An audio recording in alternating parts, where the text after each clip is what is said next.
KRS dam ನಿರ್ಮಾಣಕ್ಕಾಗಿ 92 ವರ್ಷದ ಬಳಿಕ ಮೊಟ್ಟ ಮೊದಲ ಬಾರಿಗೆ ಜಲಾಶಯದಲ್ಲಿ ನೀರು ಸಂಗ್ರಹಣೆ ದಾಖಲೆ ಬರೆದಿದೆ. ಸುದೀರ್ಘ 156 ದಿನ ನೀರು ಸಂಗ್ರಹದ ಗರಿಷ್ಠ ಮಟ್ಟ ಕಾಯ್ದುಕೊಂಡಿದೆ. ಜನವರಿಯಲ್ಲೂ 124 ಅಡಿ ನೀರು ಶೇಖರಣೆಯಾಗಿದೆ.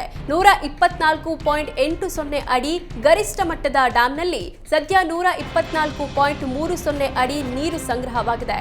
ಹೀಗಾಗಿ ಈ ಬಾರಿ ಬೇಸಿಗೆ ಬೆಳೆಗಳಿಗೆ ನೀರಿನ ಸಮಸ್ಯೆ ಇಲ್ಲ ಅಂತ ಅಧಿಕಾರಿಗಳು ತಿಳಿಸಿದ್ರು. ಡ್ಯಾಂ ನೀರು ಸಂಗ್ರಹ ದಾಖಲೆ ಮುಂದಿಟ್ಟುಕೊಂಡು ವಿರೋಧಿಗಳಿಗೆ ಸಚಿವ ಚಲುವರಾಯಸ್ವಾಮಿ ಟಕ್ಕರ್ ಕೊಟ್ರು. ಕಾಂಗ್ರೆಸ್ ಅಧಿಕಾರಕ್ಕೆ ಬಂದ್ರೆ ಸರಿಯಾಗಿ ಮಳೆ ಬರಲ್ಲ ಅನ್ನೋರಿಗೆ ಕೆಆರ್ಎಸ್ ನೀರು ಸಂಗ್ರಹವೇ ಉತ್ತರ ಅಂತ ಸಚಿವರು ತಿರುಗೇಟು ಕೊಟ್ರು. ರಾಕಿಂಗ್ ಸ್ಟಾರ್ ಯಶ್ಗೆ ಇಂದು 38ನೇ ವಸಂತಕ್ಕೆ ಕಾಲಿಟ್ಟಿದ್ದಾರೆ. ಪ್ಯಾನ್ ಇಂಡಿಯಾ ಸ್ಟಾರ್ ಯಶ್ಗೆ ಶುಭಾಶಯಗಳ ಮಹಾಪೂರವೇ ಹರಿದು ಬಂದಿದೆ. ಎಂದಿನಂತೆ ಈ ಬಾರಿಯೂ ಹುಟ್ಟುಹಬ್ಬವನ್ನ ನಟ ಯಶ್ ಸರಳವಾಗಿ ಆಚರಿಸಿಕೊಂಡಿದ್ದಾರೆ. ಹುಟ್ಟುಹಬ್ಬದಂದು ಆಪ್ತರ ಹಾಗೂ ಕುಟುಂಬಸ್ಥರ ಜೊತೆಗೆ ಯಶ್ ಗೋವಾದಲ್ಲಿ ಬರ್ತ್ಡೇ ಸೆಲೆಬ್ರೇಟ್ ಮಾಡಿದ್ರು.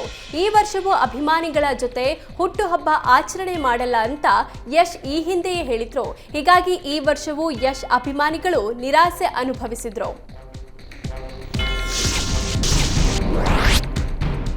ತೊಗರಿಗೆ ಬೆಳೆ ಸಬ್ಸಿಡಿ ಇಳಿಕೆ ಮಾಡುವ ಮೂಲಕ ಕೇಂದ್ರ ಸರ್ಕಾರ ರೈತರಿಗೆ ಶಾಕ್ ಕೊಟ್ಟಿದೆ. ಇತ್ತ ರಾಜ್ಯ ಸರ್ಕಾರ ಕಳಪೆ ತೊಗರಿ ಬೀಜ ವಿತರಿಸಿದ್ದ ಬೆನ್ನಲ್ಲೇ ಕೇಂದ್ರದ ನಿರ್ಧಾರ ರೈತರನ್ನ ಕಂಗೆಡಿಸಿದೆ. ತೊಗರಿಗೆ ನೀಡುತ್ತಿದ್ದ 12,000 ಸಬ್ಸಿಡಿಯನ್ನ 7,500 ರೂಪಾಯಿ ಇಳಿಸಿರೋದು ರೈತರನ್ನ ಸಿಟ್ಟಿಗೇಳಿಸಿದೆ.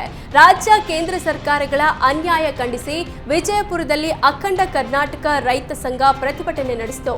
ರೈತರು ತಾವು ಬೆಳೆದ ತೊಗರಿಯನ್ನ ರಸ್ತೆಯಲ್ಲೇ ಸುರಿದು ಆಕ್ರೋಶ ಹೊರಹಾಕಿದ್ರು.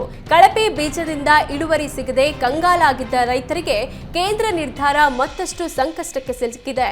ಸಬ್ಸಿಡಿ ಕಡಿತ ಆದೇಶ ವಾಪಸ್ ಪಡೆಯಬೇಕು ಅಂತ ರೈತರು ಆಗ್ರಹಿಸಿದ್ರು.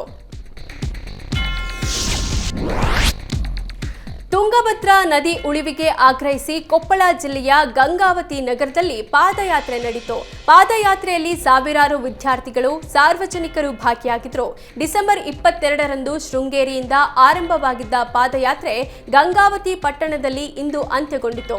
ಕಲುಷಿತಗೊಳ್ಳುತ್ತಿರುವ ತುಂಗಭದ್ರಾ ನದಿ ಉಳಿವಿಗಾಗಿ ನಿರ್ಮಲ ತುಂಗಭದ್ರಾ ಅಭಿಯಾನ ಹೆಸರಲ್ಲಿ ಒಟ್ಟು 391 ಕಿಲೋಮೀಟರ್ ಪಾದಯಾತ್ರೆ ನಡೆಯಿತು. ವಿದ್ಯುತ್ ತಂತಿ ತಗುಲಿ ಕಬ್ಬು ಬೆಳೆ ಸಂಪೂರ್ಣವಾಗಿ ಬೆಂಕಿಗಾಹುತಿಯಾದ ಘಟನೆ ಮೈಸೂರಿನ ನಂಜನಗೂಡು ತಾಲೂಕಿನ ಹೊರಳವಾಡಿ ಗ್ರಾಮದಲ್ಲಿ ನಡೆದಿದೆ. ಗ್ರಾಮದ ರೈತ ಸಿದ್ದರಾಜು ಸುಮಾರು 2 ಎಕರೆ ಪ್ರದೇಶದಲ್ಲಿ ಕಬ್ಬು ಬೆಳೆದಿದ್ರು. ಜಮೀನಿನಲ್ಲೇ ಇರೋ ವಿದ್ಯುತ್ ಟ್ರಾನ್ಸ್ಫಾರ್ಮರ್ನಲ್ಲಿ ಬೆಂಕಿ ಕಾಣಿಸಿಕೊಂಡಿದ್ದು ಕಬ್ಬು ಬೆಳೆಗೆ ತಗುಲಿ ಸಂಪೂರ್ಣವಾಗಿ ಸುಟ್ಟು ಕರಕಲಾಗಿದೆ. ಚೆಸ್ಕಾಂ ಅಧಿಕಾರಿಗಳ ನಿರ್ಲಕ್ಷ್ಯದಿಂದಾಗಿ ರೈತನಿಗೆ ಲಕ್ಷಾಂತರ ರೂಪಾಯಿ ನಷ್ಟವಾಗಿದ್ದು ಸೂಕ್ತ ಪರಿಹಾರಕ್ಕೆ ಒತ್ತಾಯಿಸಿದ್ದಾರೆ.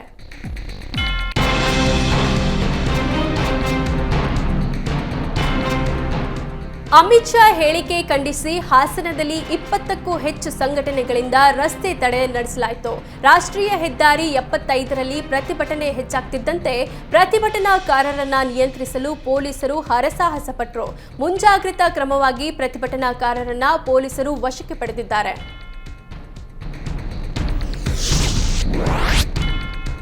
ಬ್ಯಾಂಕ್ನಿಂದ ಹಣ ಡ್ರಾ ಮಾಡಿ ಮನೆಗೆ ಹೋಗುವಾಗ ಕಳ್ಳ ಕೈಚಳಕ ತೋರಿದ ಘಟನೆ ಬಳ್ಳಾರಿ ಜಿಲ್ಲೆ ಕಂಪ್ಲಿ ಪಟ್ಟಣದಲ್ಲಿ ನಡೆದಿದೆ. ಪುಲ್ಲಂ ರಾಜು ಎಂಬಾತ ಎಸ್ಬಿಐ ಬ್ಯಾಂಕ್ನಿಂದ 6 ಲಕ್ಷ ಹಣ ಡ್ರಾ ಮಾಡಿ ಕಾರ್ನಲ್ಲಿ ತೆರಳುತ್ತಿದ್ರು. ಈ ವೇಳೆ ದಾರಿ ಮಧ್ಯೆ ಕಾರು ಟೈರ್ ಪಂಚರ್ ಆಗಿದೆ ಎಂದು ಪಂಚರ್ ಶಾಪ್ ಮುಂದೆ ಕುಳಿತಿದ್ದಾರೆ.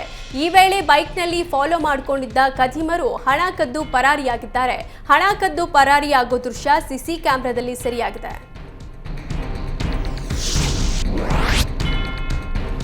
ಭಾರತೀಯ ಬಾಹ್ಯಾಕಾಶ ಸಂಶೋಧನಾ ಸಂಸ್ಥೆಗೆ ಹೊಸ ಅಧ್ಯಕ್ಷರ ನೇಮಕವಾಗಿದೆ.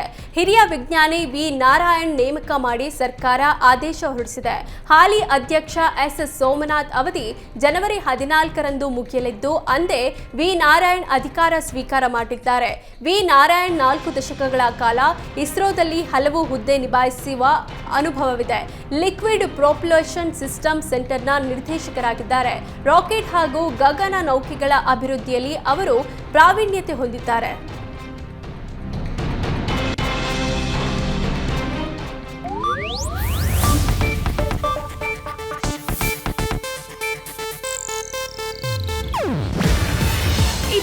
ಏಷ್ಯಾನೆಟ್ ನ್ಯೂಸ್ ನೆಟ್ವರ್ಕ್ ಪ್ರಸ್ತುತಿ.